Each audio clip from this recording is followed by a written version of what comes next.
Hello, welcome back. Hi, Jeannie. Hi, Cyndi. Thank you. Nice to be with you again. I've been getting some really excellent feedback on the previous conversations we've had. People are getting a lot out of it. So here we are again. Yay. I like that we get to do this series. Seems like more gets kind of inspired each week. These ideas percolate. And yeah, the one I'd love to speak to about today, and um, which you speak a lot to in all your groups and retreats, is conditioning, of course. That's what it's not like we're trying to become something we already are, right? Consciousness, we're trying to let go of the conditioning that keeps us from knowing that we are that. At least that's my terminology for it. But we'd love to hear yours, of course. And I know you also have a course coming up called Women Unleashed that has a lot to do with the deconditioning of how we show up in the world. And yeah, I'm sure there's a lot to unpack here. So I'll let you begin. Oh, very much. Thank you. Um, it's funny. It's like whatever lens we look through, like um, any theme we take into talking about embodiment and living here as the love that we are. It's like there's a million inroads into it. So conditioning in general, because the word conditioning is thrown around a lot in spiritual circles, and it can sound like, especially through the kind of drive through spirituality, or the way the mind likes to simplify things in a way and then reduce them. Some of the thinking, especially in some of the early Neo-Advaita days, was that somehow if you awaken, then you're all done. And the way out of all of your conditioning is simply to see who you are. And when you see who you are, somehow it all falls away and you become some kind of avatar or something like this. And while awakening can for sure cause lots of the structures, the conditioned structures and habit patterns and things to fall away, generally there's plenty left over anywhere that we're unconscious, anywhere that our unconsciousness takes over our behavior. And I think one of the interesting things about conditioning is that there are pieces of conditioning we can all see. If someone has different conditioning than I have, then I look at them and say, how odd, they're scared of getting into a taxi. Their conditioning somehow in their experience has told them that taxis are scary, but I'm not scared of a taxi. And this is a great lens that we can, in a way, be allies to someone who has a different set of conditioned patterns than us.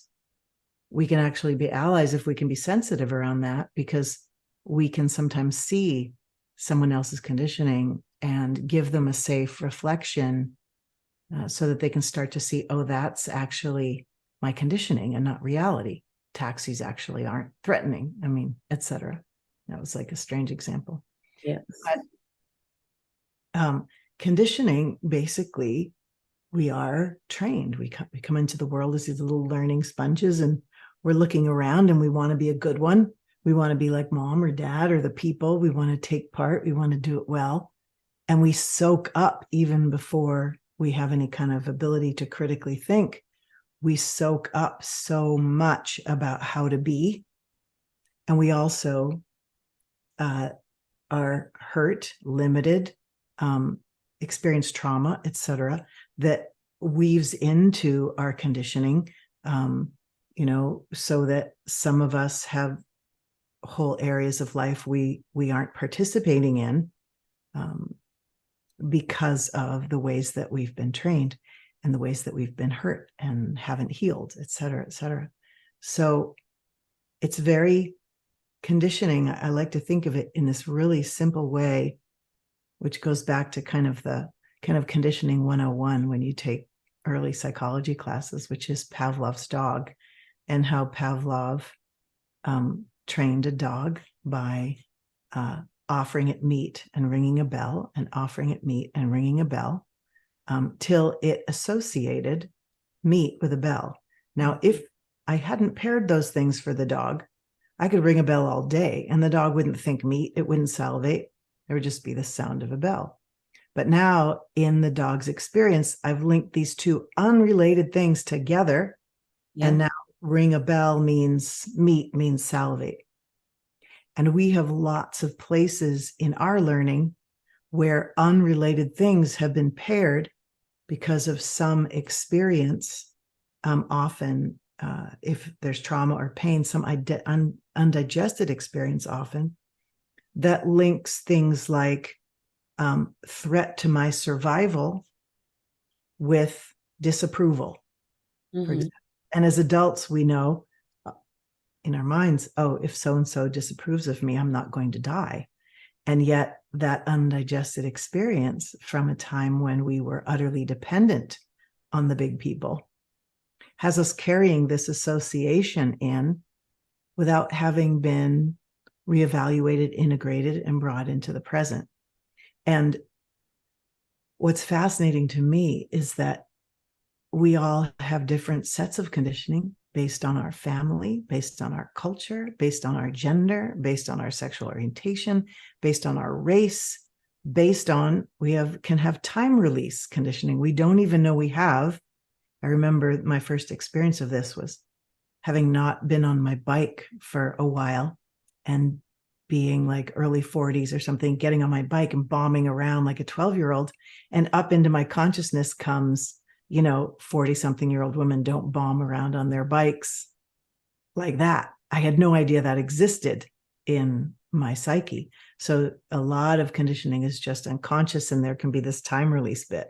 And you can talk to people who are aging and they're like, wow, this thing came out. I'm not supposed to do this. I'm not supposed to do that. There are all kinds of rules, beliefs. It's just an amazing kind of thing.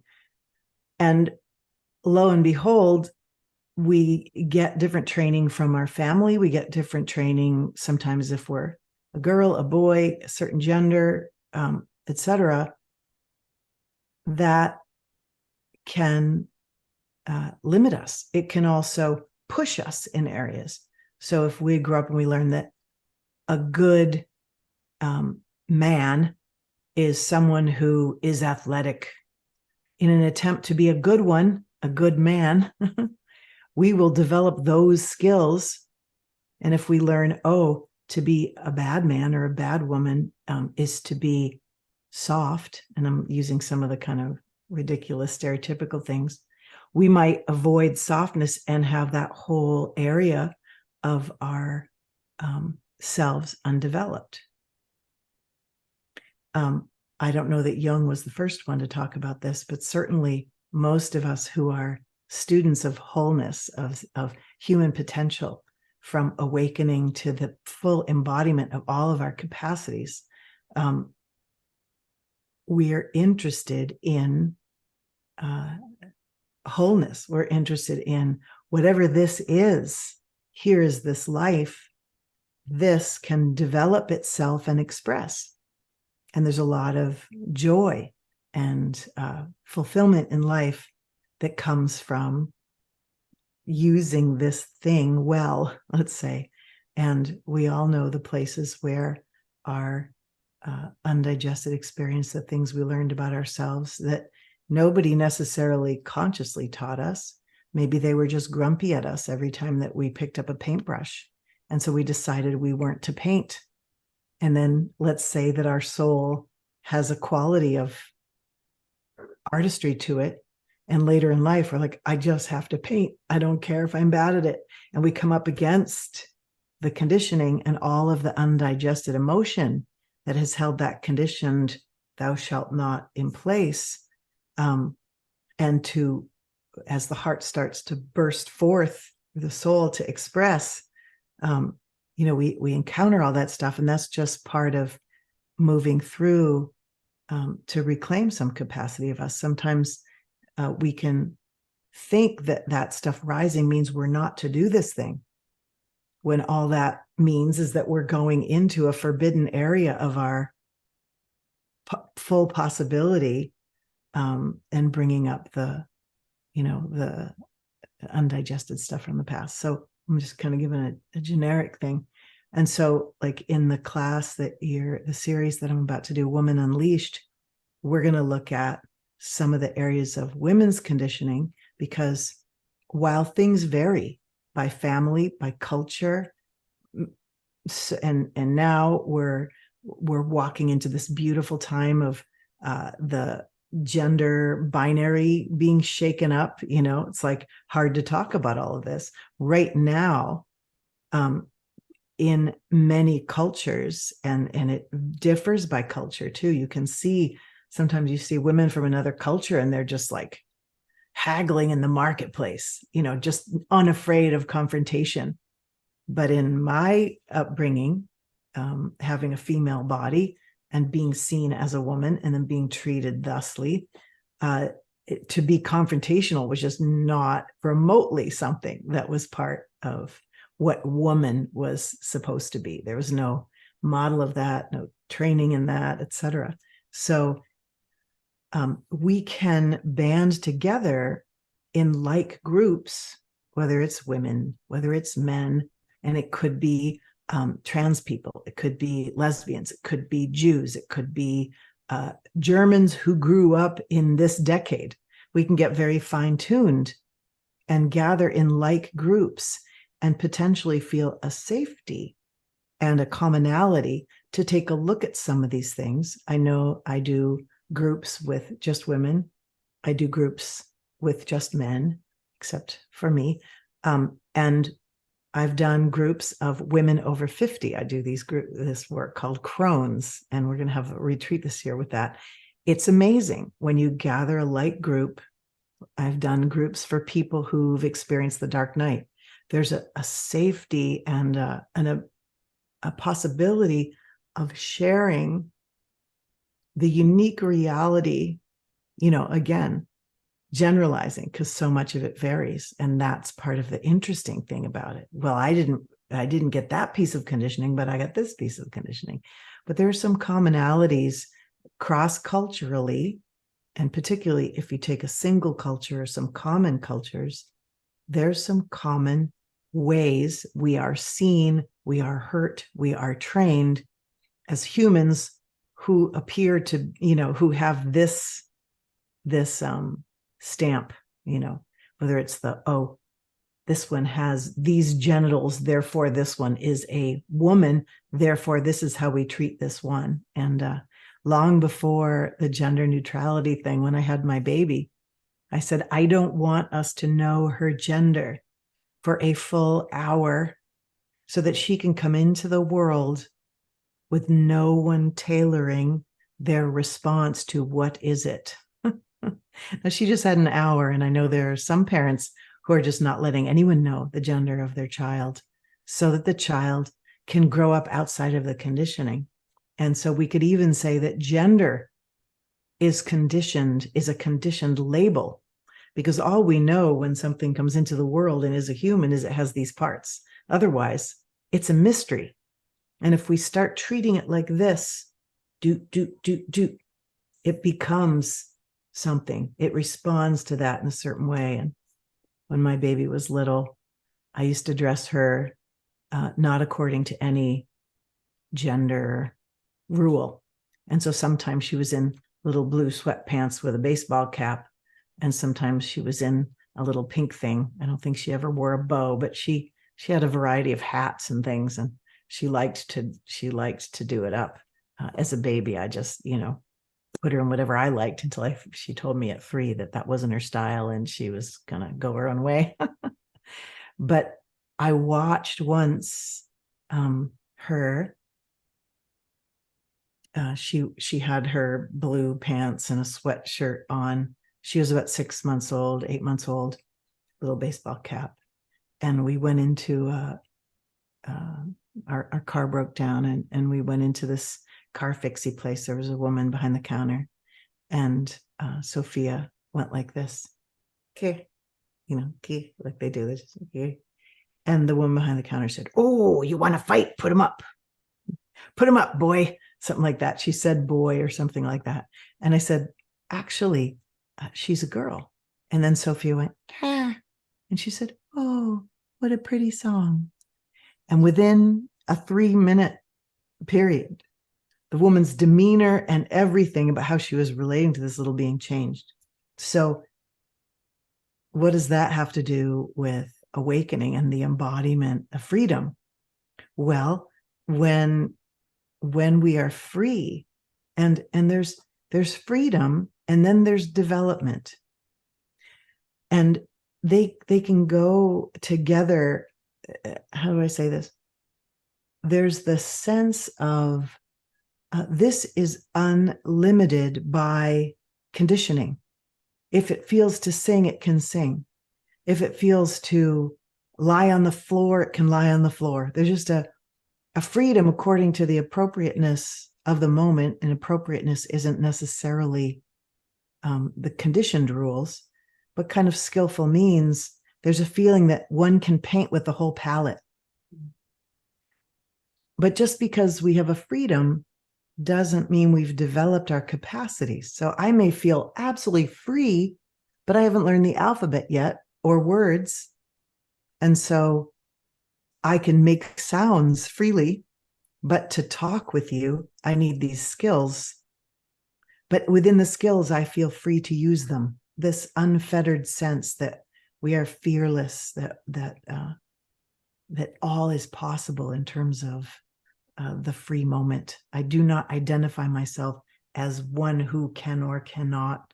There's no preconceived notions about what this is. And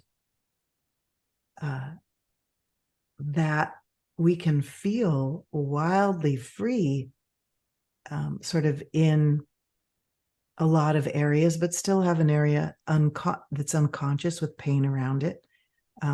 So we feel,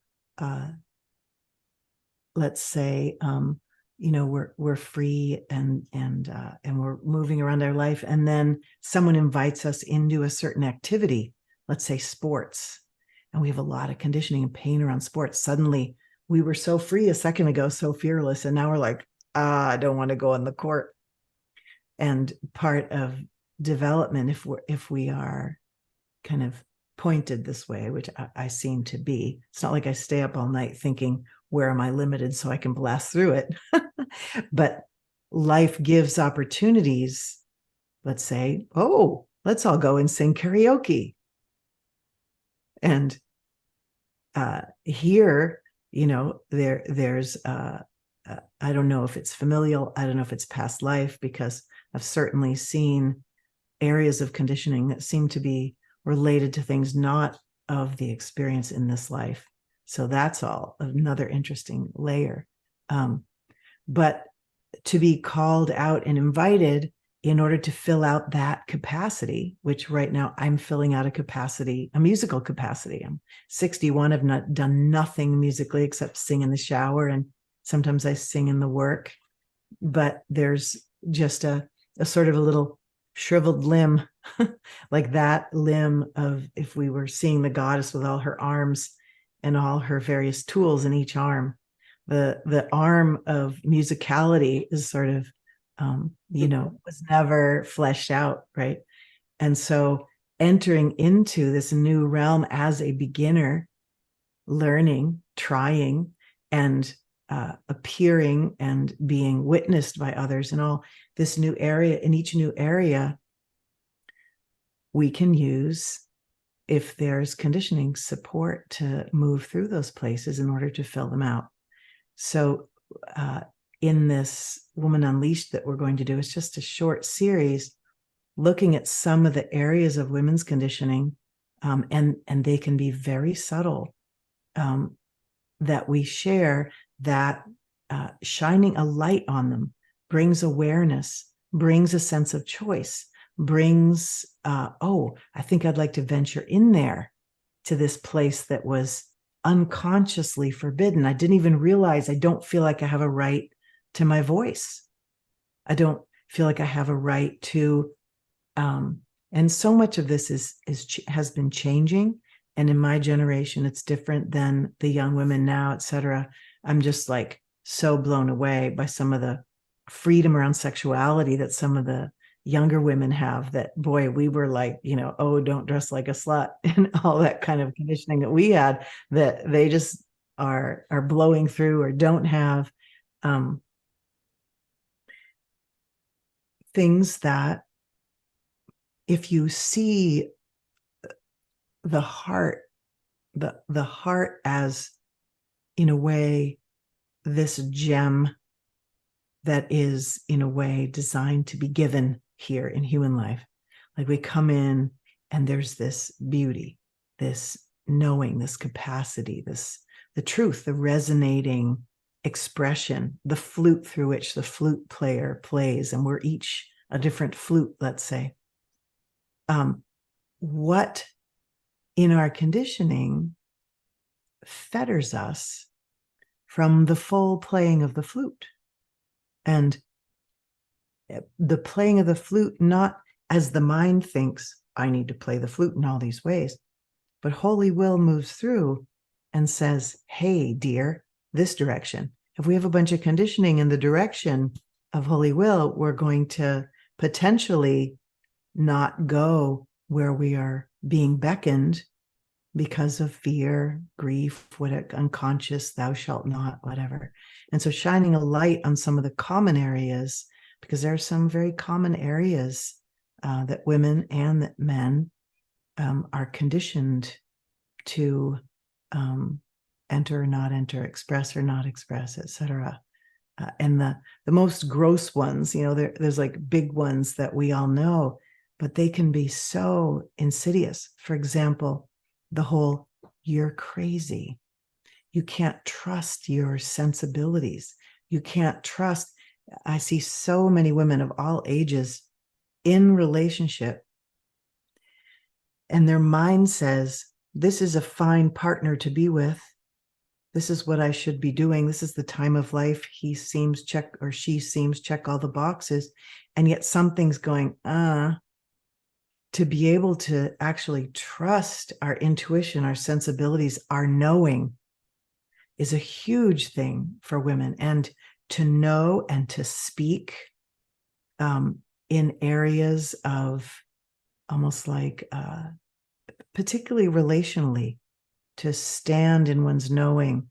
I think there's been a lot of conditioning, and I don't mean mental knowing. I mean, like, I feel to not go with you to the party right now. I feel to not be in relationship with you. I feel to, ask for this in relationship and stand behind what I need. Another aspect of women's conditioning is you should basically not be in the center.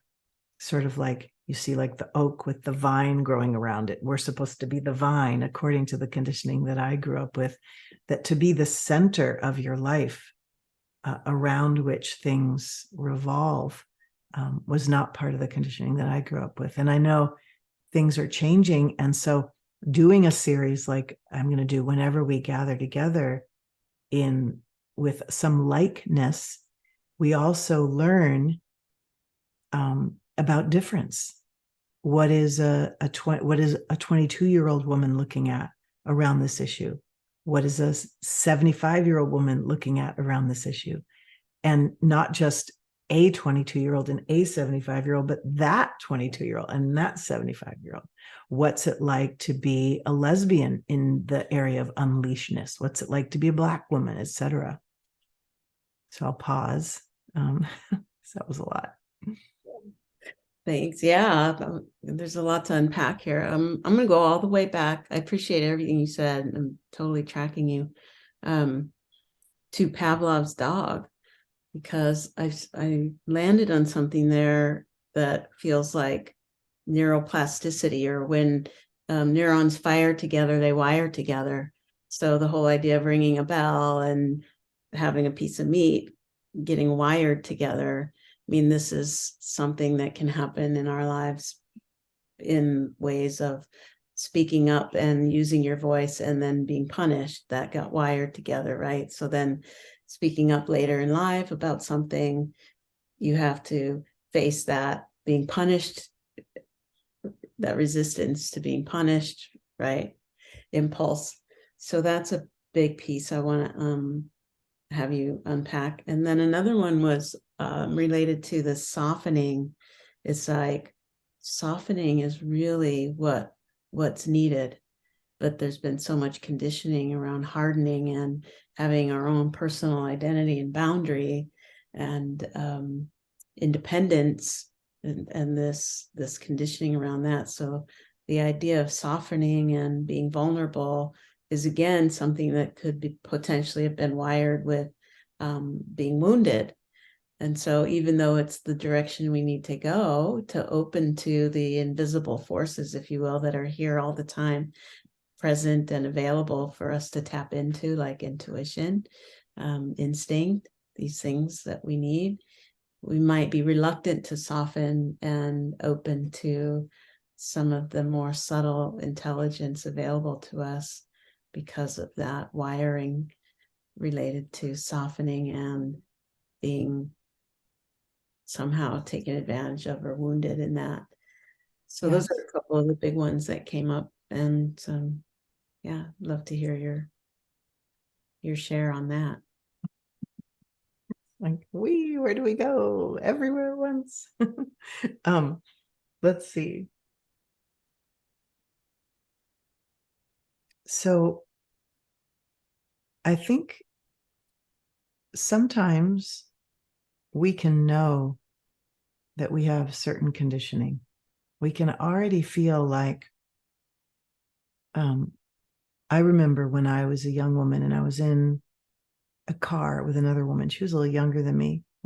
She was giving me a ride somewhere, and something had just happened with her and her partner or something like this, her mom or dad or something upsetting. And she couldn't help but cry. I got in the car and she was sitting there crying. And I remember in my family, if you were going to cry, you went to your room. And if you're going to cry, you were bad.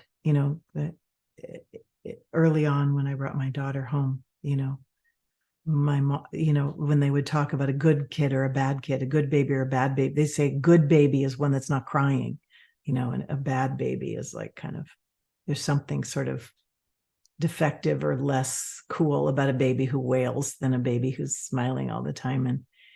And so for me, that whole area of weeping, crying, all of that was just, you don't do it unless you have to do it.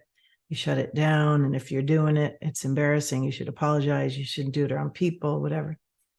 And I'm sitting with her and I think, I want to be someone who knows how to be with someone who's crying like that. I didn't know. I just sat there. I wanted to be someone who knew how to do that. I didn't know that. I had lots of training in there. And why was I saying that? The Pavlov's dog and the things linked. And so I knew in that moment that I was carrying things, training that got in the way of that. And I also knew somehow that I was carrying that and that there was a possibility of maybe moving through and learning how to be that person that I didn't learn how to be in my family. Sometimes we can be really aware of things like that. Oh, I'm scared to sing in front of people. Or, oh, I don't know how to set boundaries. And we see other people's capacities and we know something about an area. Sometimes we don't even know we carry something. And we hear someone else talk about maybe their journey or what they see. And suddenly it lights up an area of our experience. And we realize, oh my gosh, that thing I carry has to do with women's conditioning. And all these women have this. And that gives me kind of the awareness of what I carry, which is the first part of being able to actually move through it, is to be conscious of it. And this, I think, is the main thing that's going on when we relate to other people. When we're in intimate relationship, it drives us crazy. And as long as we stay at the level of unconsciousness, it can actually hurt and wreck our relationship.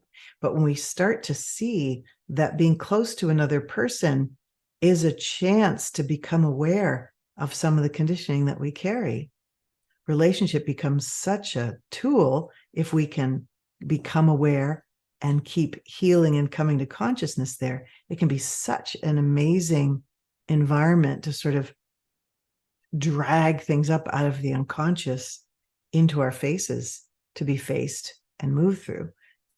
But often in relationship, we don't realize that, or there's more of it than we even know how to heal. and we act badly in those places, the places where we're very hurt and our conditioning has limited us. We're not very skillful. But that's the whole imago theory, right? That you'll attract people into your life in relationship that will bring up your conditioning. Sort of like nature has this built-in mechanism that it wants us to be whole and operate holistically with all our parts, right? And so if there is a blind spot we have, we'll unconsciously attract a person into our life that will trigger that. And then instead of projecting onto them that they're a bad person, we get to look at it in ourselves. Yeah, exactly. Sorry, you weren't done. Go ahead. No, yeah, it's just, I feel like there's an imago with our life's work as well. Like we'll come into a family of origin that will wound us in a way that when we turn towards that woundedness and that conditioning and unwind it, we discover our hidden talent and gift in that. Yeah, and sometimes it's just simply that some part of our upbringing, it's interesting. Like I had a dad who I really, really loved and I wanted to be like, and I wanted him to like me. And yet I am very different from him. And through the hurting that happened there and the motivation to get to the bottom of it, now I can hold space for men in a way that most women don't know how to do because of that particular setup. So absolutely. And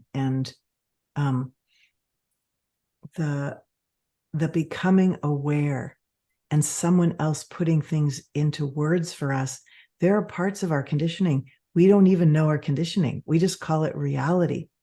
If a whole bunch of, let's say, people from the US are together, or maybe let's just say a group of white middle-class USers, we will see a certain reality that, let's say we take a group of Black Africans, we will literally not see the bed of our conditioning and how it forms what we call reality because we all share it.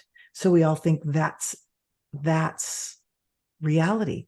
And sometimes this is the beauty of cross-cultural experience. If we can actually be sensitive and not take difference and go to war about it or be frightened of it, that difference can actually reflect areas where we think something's real that's actually our conditioning. And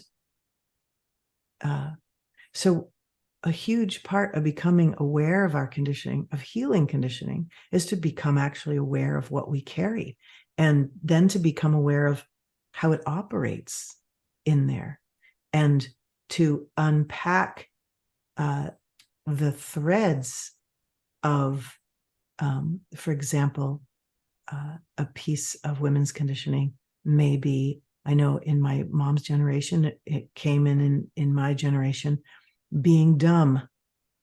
That in conversation, the way that conditioning sets up men and women, especially when I was young, it's like, you don't have a right to your voice. You don't have a right to think along with the men. Just shush and go in the kitchen. You're a little nutty, you're a little emotional, whatever, like that. Hysterical. Hysterical. Yeah. And crazy, a little weird. I can remember getting things, I still do, in my family. Just you're a little weird. That's a little weird. That's a little okay. And the awareness is a piece.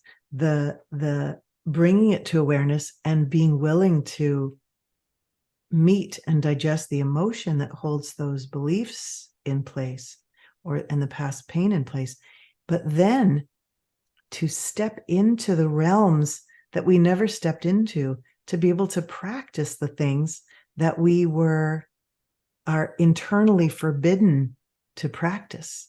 And this is where the unleashed comes in, is to have or to set up or create environments within which we can venture into the thou shalt not and be able to be supported in meeting and moving through the emotion, the undigested emotion, and be able to try new things that allow us to sort of, I call it, grow legs under the heart, grow legs under our capacities. And it's a lot. It's a lot. And it's also amazingly thrilling to feel. And I'm sure, this, like the liberation that comes from being liberated from a certain pattern that has held you back, so that now, I used to be afraid to speak in front of people, to like public speak. It's gone. Yeah, I would never known that about you. I guess I met you after you had that recognition. Thankfully, yeah. Well, I feel too like you've already touched on this, but we're not just undoing our own personal conditioning in this life. There's a whole bloodline of conditioning we come from that we may not even know or have had direct experience of that's affecting us. I'll tell you a story that really made me aware of this. And it was about a falcon trainer, and he was hired to bring his falcon onto the top of a major hotel in Dubai, and they were having trouble with pigeons pooping on their pristine building.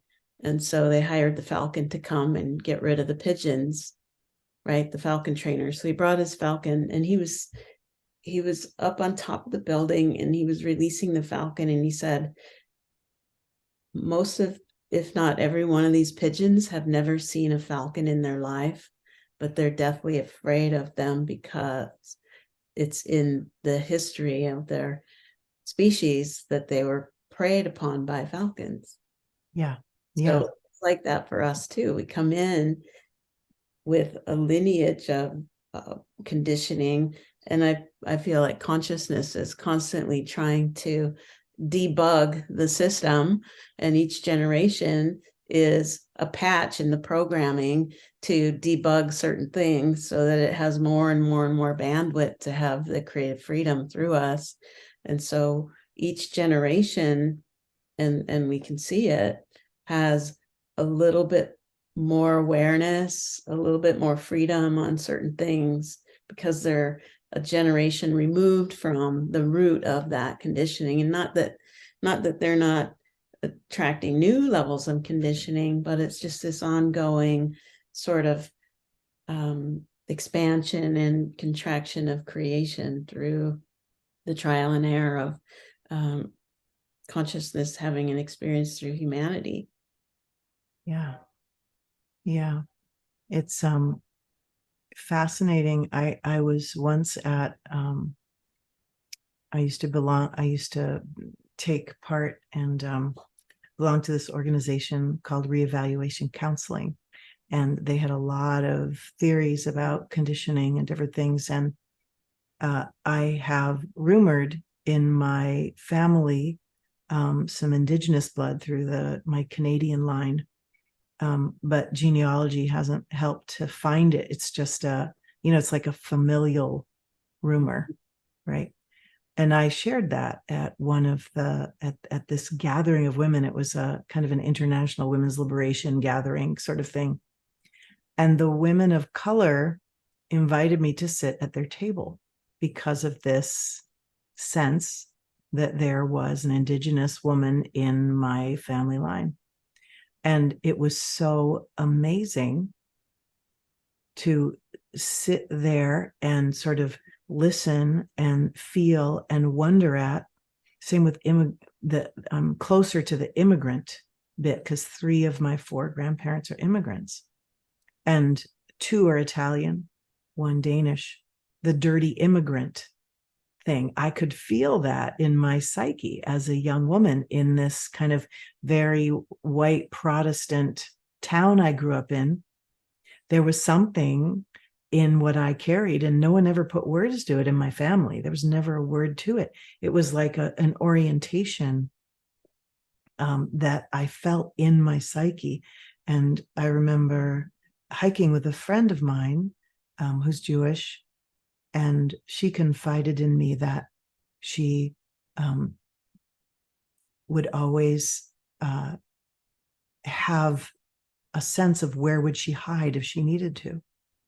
And I said, have you ever thought that that might be something of your Jewishness coming down in your family? And she then turned toward the study of Jewishness and Jewish conditioning and really healed so many things with that awareness that has an explanation, that that's not just a personal thing one invented, but has something to do with the ancestral and the collective. I think sometimes I can feel in exchanging with someone, you can feel in the field, there's a sense of you shouldn't do that. People even use the words, you'll end up in a gutter, you'll end up disemboweled, they'll burn you, I'll be burned at the stake, I'll be obliterated, someone will pull me apart. People literally use the words that are kind of in the collective historic culture, particularly around the qualities of humanness that were threatening to the state, Right. whatever those were. Yeah. And this, I think, has a huge bearing on women's. Totally. Just the whole Inquisition was about being attuned to invisible forces, being able to work with forces that were not understood. I mean, we could say yin energy, right? The mysterious, dark energies of yin that are always ever present. And when we, we have such a deep history in our civilization of people that were destroyed because of that misunderstanding and that fear of that power. Yeah. Of that connection to something so deep and mysterious. And so that when we move in that direction, will come up as a collective history. So we have a collective history of humanity patterns, when we have a bloodline pattern, and then we have our individual life patterns of conditioning, and they're all, part of that soup. I think that we come in with a specific gift to give to the world, right? And it's like consciousness packs itself into a field that will condition us in all the right ways to make it so uncomfortable that we start pushing up against that resistance. And in the pushing out and expanding out against the resistance, we discover and put the pieces together of what that gift is, and then have the courage to bring it, even though there's still that conditioning, because you can do your own work, but the collective is still there holding those old patterns. So that's just a theory, but it feels alive in me like a myth. And it's true for my own personal experience. So I like to, share it and see how it lands for others. And a lot of people that I've shared it with in my sessions I do with people have really resonated. And like you share, they went in the directions, like this woman who went in the direction of looking at the Jewishness and unpacking some things. It's like that when we get some information or someone helps us point in the direction of where to look, like no one else can do the looking. We have to go do the looking and the direct experience, but it's nice to have these insights and these people in our life that can help us point in the direction of where to look. Yeah, definitely. And sometimes the looking comes up because we see someone, and I think that this is just a power in itself. We see someone who is acting or living outside of the conditioning that we carry. And let's say they're similar to us. They're a woman, they're similar race, similar family background, or whatever, even if they're not. But it's like, whoa, that gets our attention when we see. I remember watching my now best friend, and I've known her. When we met, she was 19 and I was 29. I think that's around how old we were. And I had this meeting of women. I was teaching. I had this group called Feminists for Men, and I was teaching about women's and men's conditioning. And I had been presenting at this men's conference, and the women were very interested in knowing what I knew, because the men were like giving me standing ovations for speaking about their conditioning. It was so relieving for them to be seen in that. And so I had this big group of women that were interested in gathering around that. And we were going around and speaking just why we were at the meeting. And she picked up the mic and she alternately spoke brilliantly and cried. She's brilliant, brilliant, brilliant, wah, wah, wah, wah, brilliant, brilliant, wah, wah, wah. And that model, there's another woman that I know who modeled some similar stuff. She had chronic fatigue, and she was an amazing workshop leader. And she led, prior to that, before she had chronic fatigue, all these workshops, this and that, brilliant, brilliant. And then she had chronic fatigue. So she led a retreat from her mother's lap. Her mother was there, and she would lead for a while, and then she would lay in her mother's lap and keep being brilliant while she was resting her body, lying in her mother's lap. Now, in my conditioning, first of all, if you're going to have tears or you're going to be tired, move over and let the able one do it, right? Or if you have tears, you are suddenly not a full person. You're somehow broken or troubled or something like this. But here's this woman sort of allowing the feelings to rise while she's being brilliant. Here's this other woman being brilliant while she's ill, resting her body. And the combination of that, the modeling of that capability, right along with whatever softening, whether it's tiredness or it's grief or whatever, just hand in hand, was such a, both of those, such a beautiful modeling. And I know sometimes some of the capacities that I have, it's like I become, without speaking anything, a role model for someone when they see some capacity that I have to find my way or navigate a situation with tenderness and clarity and sturdiness. We just see that and we go, oh, that, I recognize that. I remember watching Adyashanti in an exchange with a man show such a level of tenderness with this other man. I had never seen a man show that kind of tenderness with another man, and yet it's anciently familiar to us. Like, it's so human, and yet I know I've never seen that in this lifetime like that, and the beauty of the full human being it's like a beacon for us. And I want to say,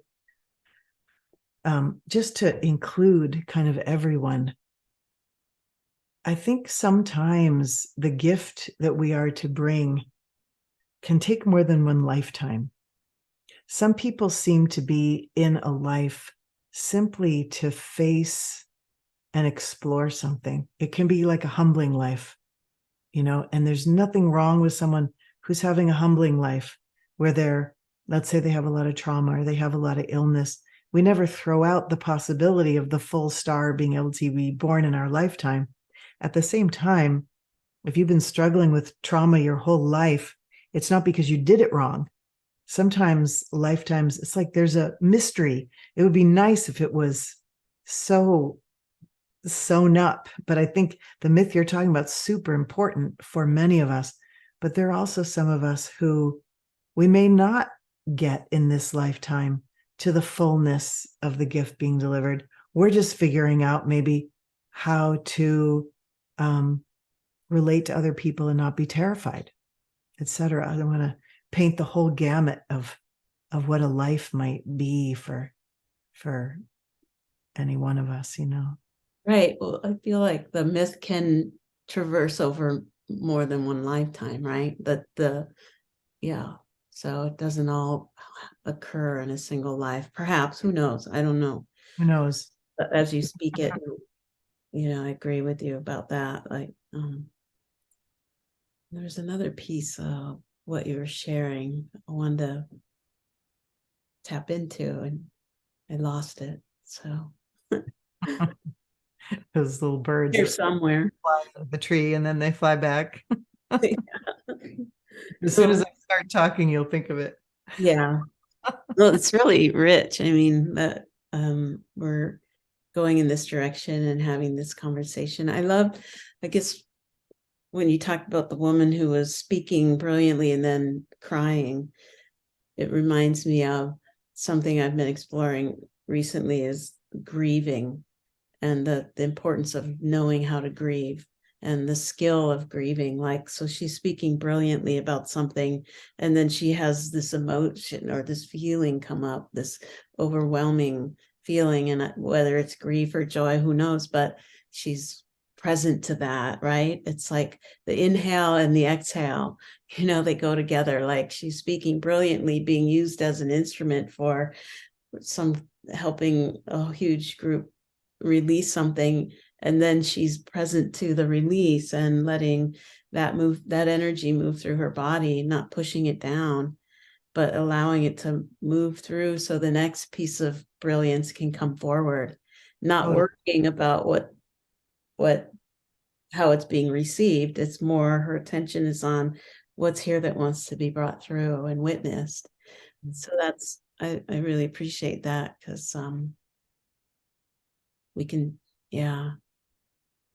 I know that here, in terms of women's conditioning, like there's been this over my 61 years, this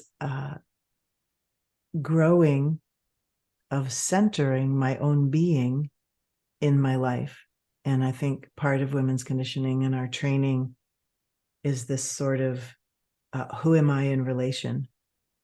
And I am a supporter, or I am a mother, or all these kinds of things. And to increasingly kind of take the scepter of being centered to my own life, and not being pulled off of my mission, my purpose, by other people's ideas or desires, or even my own conditioned sense of what one has to do to be in a relationship, so to speak. And there's just things that I won't do anymore. And right now I am loving having my own house, and I don't have to compromise a darn thing, and that other writers have other teachers and writers have written about, like a room of one's own, the sense of, here in this, I am the queen of this domain. And some of us have that at work. Some of us have that in various places. Some of us have that just in our garden. But the ability and the joy of being able to really develop one's expression and one's way, without having to compromise at all. And there's obviously wonderful things about collaborating as well. And the more sturdy we are in our own way, then the more we can collaborate, because we're collaborating from true collaboration rather than, oh, I can't do it alone and you can't do it alone, so let's limp along together, sort of thing. But this sense of being at the center of one's life, which in that sovereignty doesn't mean big walls and closed offness. It's like one can be open, it can be breathing, and but there's this sense, and it's been hard won over these many years, this sense of I am at the center of my life. Mm-hmm. And the development of that of one's capacities for the joy of it, for the glory of the holy, so to speak, is really a beautiful thing. And conditioning women's conditioning can sometimes really get in the way of us feeling like, oh, I'm killing someone by taking the space I need. I'm killing you. Oh dear. I can't kill you by taking the space that I need. I'm a bad woman if I'm selfish. There's a lot of things like that. Selfish. Who do you think you are? You don't have a right to thrive. If anyone else in your circle is struggling, you're supposed to pull your arm off and feed it to them or whatever. And such an interesting exploration of sovereignty and relatedness, sovereignty and compassion. Thank you. Yes, and just to kind of drop one more idea in here as we wrap, is that conditioning is part of coming into a human life. So to think that there's something wrong with it is already a problem, right? But to see conditioning as part of our experience, it's not in the way, it is the way.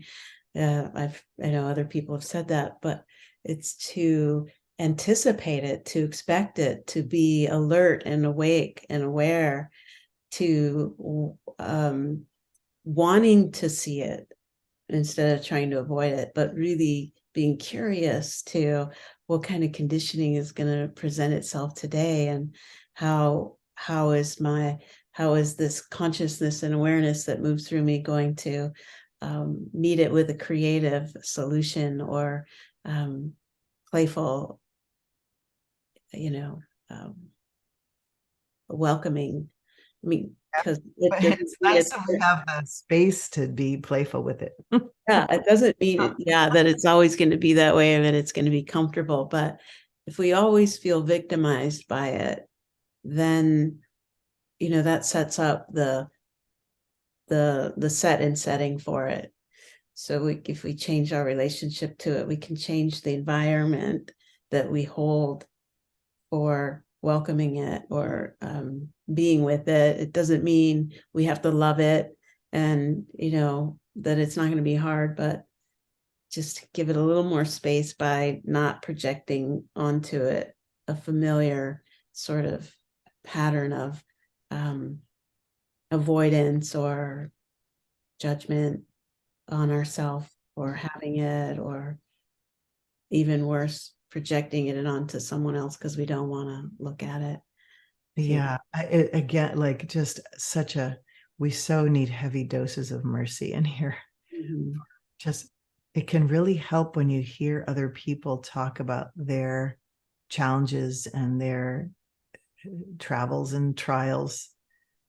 The whole realization, oh, this is human. Like, this is human. This is common for all of us, this conditioning. And I can't think of her name right now. It may come to me, but there's an amazing woman teacher. She's passed. I got to meet her, Bernadette Roberts, and she writes about no self and all these kinds of things. And one of the things she says in her book is, she has many books, so her sense of self fell away so completely that she had no self-reflexive anything inside of herself. And she said, thank God for conditioning, because that's what's getting me up in the morning, my teeth brushed and off to my volunteering with the children, because I'm already my system has been trained to be in that track. Mhm. And she was so conditioning, like learning. We learn how to be here. We learn how to operate these things, Yeah. and we have certain habitual things that are, thank goodness, driving is habitual. Mhm. Thank goodness, brushing one's teeth is habitual. If we had to relearn everything in every moment, it would be cumbersome. And then I totally agree with you that it's like human life can be hard. And there's nothing wrong with us that it's hard. And, that this is like part of it. Part of it is navigating through, because so much of conditioning goes hand in hand with suffering, because we aren't free. We don't feel free. We don't know how to feel free. We hear about we could feel free or we should feel free, and we don't feel free, and it hurts. And that's just, Yeah. And to, any amount of awareness we bring to conditioning, and any kind of liberation we get and reclamation we get from that, facing and being with it, is a contribution to the collective, right? To everyone benefits from that. So thinking, for me personally, thinking of it, I try not to personalize it as much as universalize it, that everybody's experiencing something. And yeah, I think that helps, at least for me, yeah. to see it Yeah. as a collective experience. And yeah. And then, this goes back to our conversation on boundaries a little bit, in that conditioning creates boundaries. And what you talked about with showing up with the neighbor with the softballs, and how, you got to be playful with that person, or you got to choose how you were going to make your boundary known. And it feels like there's some kind of a similarity here with boundaries and conditioning, and how we can approach them in a way that's understanding that it's part of our rhythm and flow through life.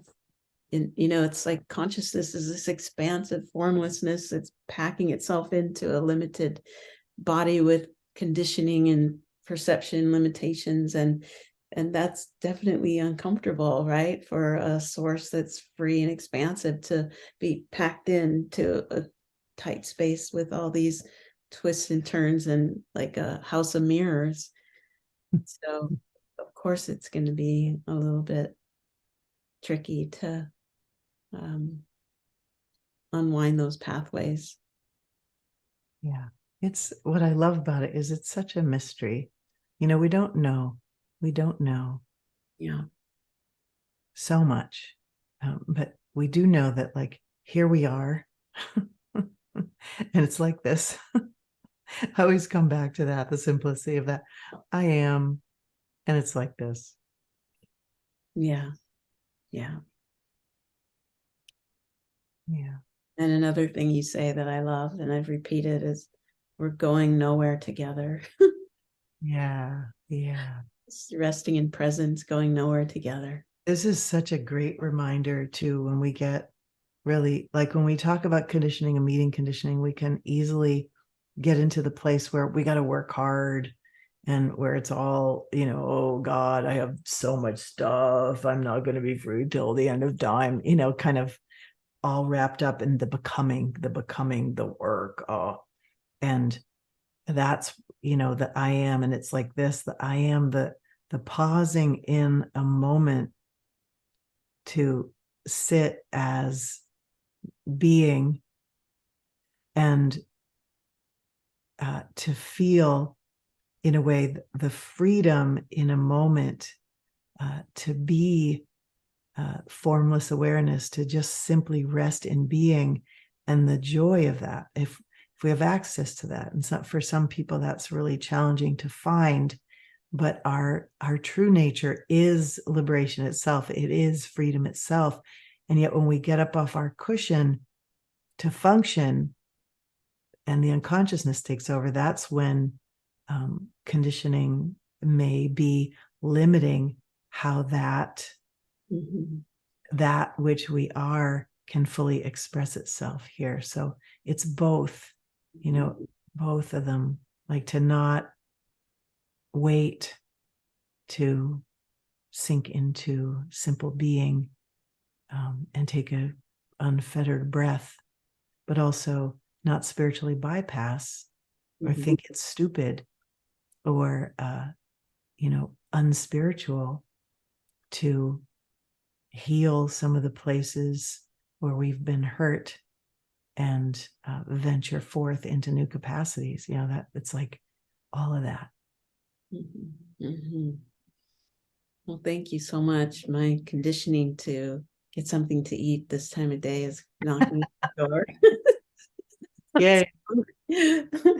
Always a pleasure. I never really know where we're going to go, and it's so fun.